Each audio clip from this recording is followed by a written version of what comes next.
மாணவர்கள் அனைவருக்கும் அன்பான வணக்கம்.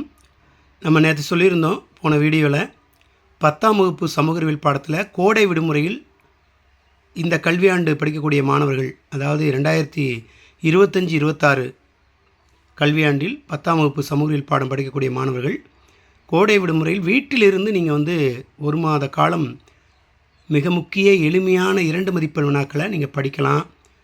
அதன் அடிப்படையில் டெய்லி 5 2 மதிப்பெண் வினாக்கள் நான் கொடுக்குறேன் அப்படின்னு சொல்லியிருந்தேன். ஸோ அதைத்தான் இந்த பகுதியில் பார்க்க இருக்கிறோம். ஸோ ஃபஸ்ட்டு 2 மார்க்காக நம்ம வரலாறு பகுதியில் ஒரு 5 2 மதிப்பெண் வினாக்கள், மிக முக்கிய எளிமையான 2 மதிப்பெண் வினாக்கள், அதைத்தான் பார்க்குறோம். இது ஸ்லோலனஸ், நல்லா படிக்கக்கூடியவங்க, ஆவரேஜ் எல்லா மாணவர்களும் படிக்கலாம். சரிங்களா? இது மிட்டம் டெஸ்ட்டு, காலாண்டு, அரையாண்டு எல்லா தேர்வுகளும் இதை எதிர்பார்க்கலாம். ஸோ அதன் அடிப்படையில் முதல் கேள்வியாக நம்ம பார்க்க இருக்கிறது மூவர் கூட்டு நாடுகள். இந்த மூவர் கூட்டு நாடுகள் எது எது அப்படின்னா 3 கூட்டு நாடுகள். பாருங்கள், உங்களுக்கே தெரியுது பாருங்கள். England, France, Russia. இதான் என்னது? மூவர் கூட்டு நாடுகள். ரொம்ப ரொம்ப முக்கியமான ஒரு கேள்வி. 3 நாடுகள், இந்த 3 நாடுகளும் சேர்ந்து செயல்படும். அதான் மூவர் கூட்டு நாடுகள். England, France, Russia. சரிங்களா? ஸோ அடுத்து பார்த்திங்கன்னா 2வது கேள்வி, முதல் உலகப் போருக்கு பிந்தைய 3 சர்வாதிகாரிகள். முதல் உலகப் போருக்கு பிந்தைய 3 சர்வாதிகாரிகள். இது பார்த்திங்க அப்படின்னா முசோலினி இத்தாலி நாட்டைச் சேர்ந்தவர், ஹிட்லர் ஜெர்மனி நாட்டைச் சேர்ந்தவர், பிராங்கோ ஸ்பெயின் நாட்டைச் சேர்ந்தவர். அப்போ 3 சர்வாதிகாரிகள் பெயர் உங்களுக்கு தெரியணும். Mussolini, Hitler, Franco. அவங்க எந்தெந்த நாட்டைச் சேர்ந்தவங்கள் அப்படின்னா, முசோலினி இத்தாலி நாட்டைச் சேர்ந்தவர், ஹிட்லர் ஜெர்மனி நாட்டைச் சேர்ந்தவர், பிராங்கோ அப்படிங்கிறவர் ஸ்பெயின் நாட்டைச் சேர்ந்தவர். ஸ்ப்ராங்கோ அப்படிம்பாங்க. இஸ்ஸு முன்னாடி போடலாம் அல்லது போடாமையும் எழுதலாம். சரிங்களா? ஸோ இந்த 3 சர்வாதிகாரிகள் பேர் எழுதி அவங்க என்ன நாட்டைச் சேர்ந்தவங்க அப்படின்னு எழுதணும். இதுதான் முதல் உலகப் போருக்கு பிந்தைய 3 சர்வாதிகாரிகள். இது 2வது கேள்வியாக நம்ம படிச்சிருக்கோம். மாணவர்களே, அடுத்ததாக நம்ம பார்க்க இருக்கிறது 3வது கேள்வி. என்ன கேள்வி? பிரம்ம சமாஜத்தால் ஒழிக்கப்பட்ட சமூக தீமைகள் யாவை? பிரம்ம சமாஜத்தால் ஒழிக்கப்பட்ட சமூக தீமைகள். பாருங்கள், சதி. நீங்கள் பாட்டு ஜாதின்னு எழுதிடக்கூடாது. சாதி வேறு, சதி அப்படிங்கிறது உடன்கட்டை ஏறுதல். கணவன் இறந்த உடனே மனைவியும் நினச்சிவாங்க அந்த நெருப்பில் தள்ளி விட்டுருவாங்க. ஸோ அதான் உடன்கட்டை ஏறுதல்னு சொல்லுவாங்க. இங்கே சதி அப்படின்னு அதுக்கு நம்ம குறிப்பிட்டிருக்கோம். சதி ஒழிக்கப்பட்ட ஆண்டு 1829. ரொம்ப ரொம்ப முக்கியமான ஒரு மதிப்பெண் வினா. சரியா? ஸோ இங்கே பிரம்ம சமாஜத்தால் ஒழிக்கப்பட்ட சமூக தீமைகள் அப்படின்னா சதி ஃபஸ்ட்டு, அடுத்து குழந்தை திருமணம், பலதார மனம், பெண் அடிமைத்தனம். ஸோ இந்த ரொம்ப முக்கியமான 4 தான். சதி அல்லது உடன்கட்டை ஏறுதல் சேர்த்துக்கலாம். குழந்தை திருமணம், பலதார மனம், பெண் அடிமைத்தனம். சரிங்களா?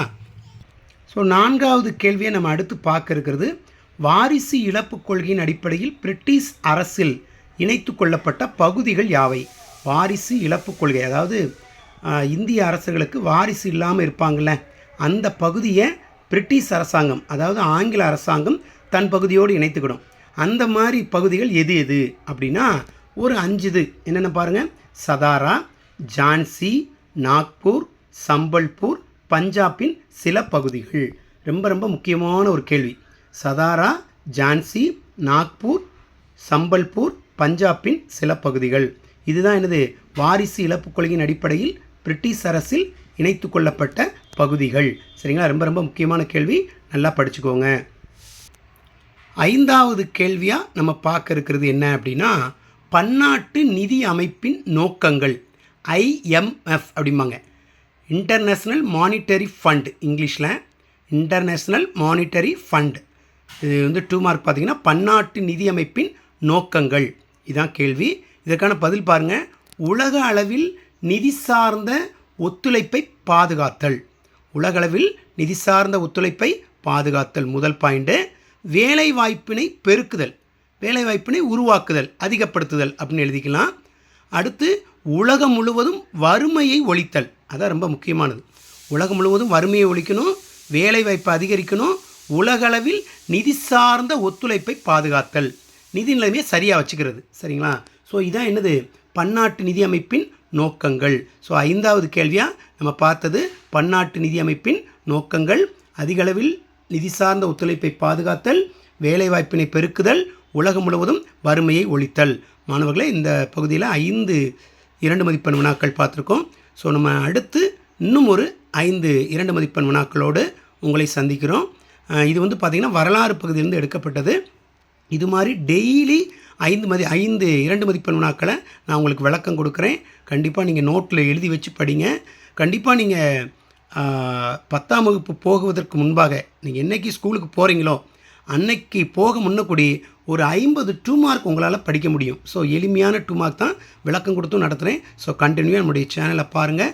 நல்லா நோட்டில் எழுதி வச்சு நல்லா படிங்க. சரிங்களா? படித்ததை எழுதி பாருங்கள். ஸோ நீங்களும் 10ஆம் வகுப்பு சமூகவியல் பாடத்தில் அரசு பொதுத் தேர்வில் 100க்கு 100 மதிப்பெண்களை பெறுவதற்கு என்னுடைய வாழ்த்துக்களை தெரிவிச்சுக்கிறேன். நன்றி. அடுத்த பதிவில் சந்திப்போம்.